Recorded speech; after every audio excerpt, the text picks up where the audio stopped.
If you have some sort of tragic or dysfunctional history, things that happened to you when you were little, things that really helped make you who you are, which is a valid thing that you want to share with a new lover.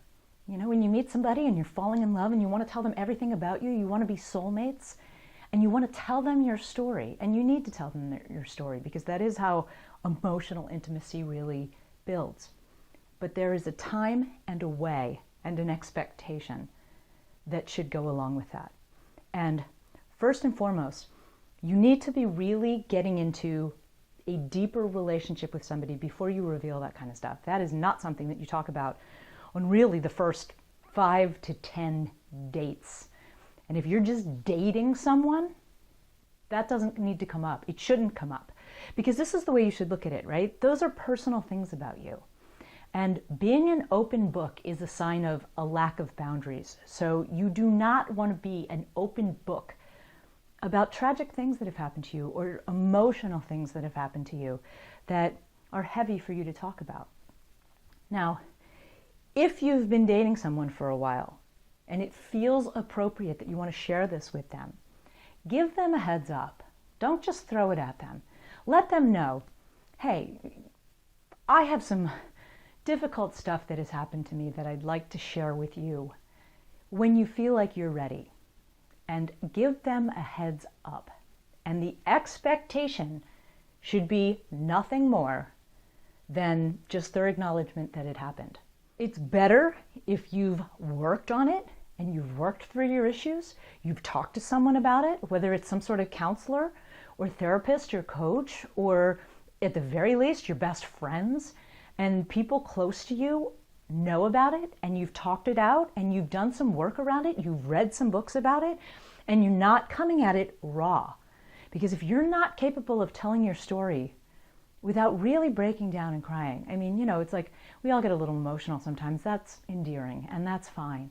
But if you're breaking down and crying, that's saying that you don't have it under control, that you haven't healed it yet, and that you're emotionally unstable.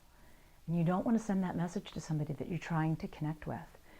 And later is better than sooner in the beginning of a relationship. And I get it that you're trying to let this person know everything about you and really connect with them, but you don't want to come off unstable. So I think really timing is everything of when you reveal something like that. Look at it like it's a bomb that you're going to drop on this person, because they need to be able to be prepared for it and receive it, especially if they're a fairly emotional person, right? Most people are fairly compassionate, so you need to be compassionate in the way that you tell your story, and you need to not have any expectation at all except acknowledgement that it happened. You can't be wanting this person to rescue you, and that might not even be a conscious expectation. You may have no idea that that's what you're doing, but if you have not healed the past and the things that have happened to you, if you haven't really looked at them head on and tried to work through them, then you are looking for someone to rescue you. I promise you that. It's subconscious, but it's just human nature. And that will destroy your relationship ultimately. You cannot tell them with an expectation of them rescuing you, healing you, fixing you, making it better, like none of that. That is not the purpose that you share your story.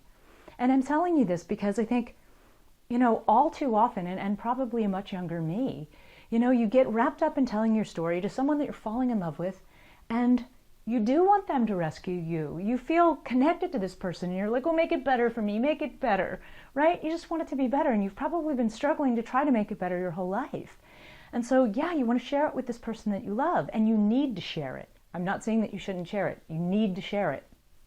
However, you need to be empowered and own your own stuff and take care of your issues and work through them. And yes, someone can have compassion for you, and if you're still working through it, you know, you need to share it with them and say, hey, look, this is something that I fight with daily, and I'm working on it, so that they know. But make sure that you're not laying your dirty laundry out to this new person that you want to love you and expecting them to rescue you, because it's not going to get the result that you want.